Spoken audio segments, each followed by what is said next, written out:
I felt like I was really stuck, that I had this identity that I knew was mine, but the world couldn't see it.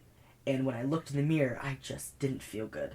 And I didn't like those two things put together. And once I started taking testosterone, there was this thought in my head of, even when I would look in the mirror and I would be like, God, I know nothing's changing yet. And I know that my hips are so big and my voice is so high and yada yada, but I'm on my way. And that thought just has stayed with me since I started, was, but I'm on my way. My name is Hunter Gantz, and my pronouns are he, him, and his, and I identify as male. I started T 4 months ago on August 27th, so 4.5 months ago actually. Testosterone is just a tool that it's kind of like it unlocked something. And it was this freedom that I haven't been able to have.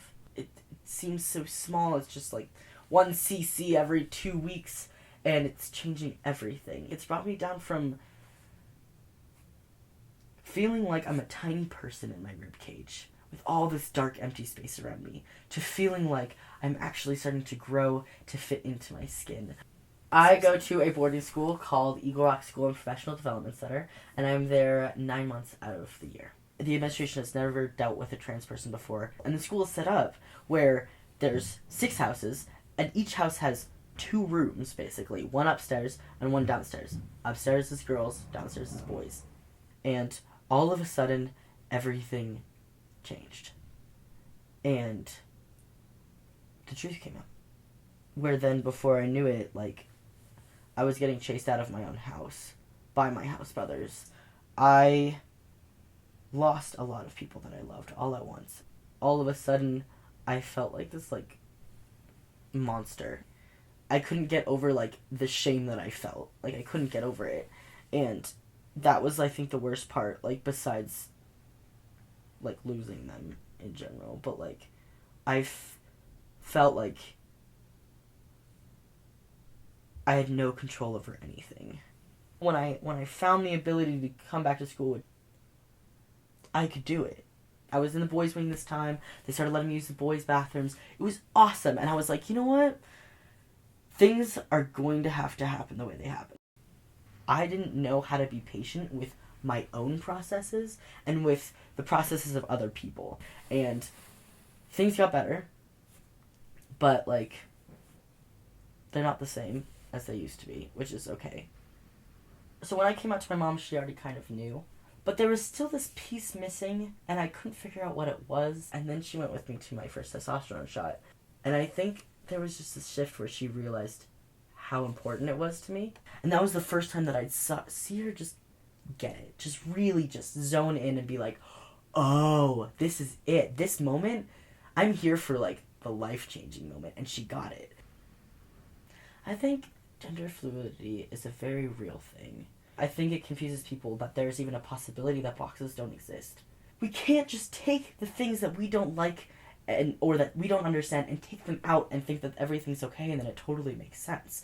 What it creates is this social construct of what gender is supposed to be and how it's supposed to be expressed, where you have kids or you have adults or whatever, people of all ages, going around thinking that they're not enough, that they're not this enough, that they're too much of this, when really they can just be. And our inability to acknowledge the existence of the non-binary is, 1, ridiculous, but 2, it's completely erasing people out of the world that can have very strong voices and very huge impacts on the world or anything, and we're completely silencing people because of this one thing that doesn't even affect their ability to be a good person.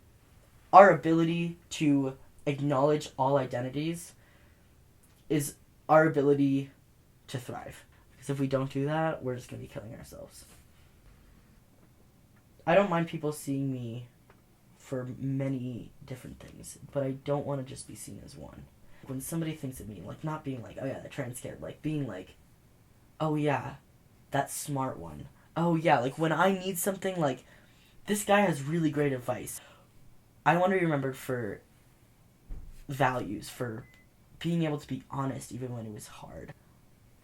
I'm remembered as a good person, like a person that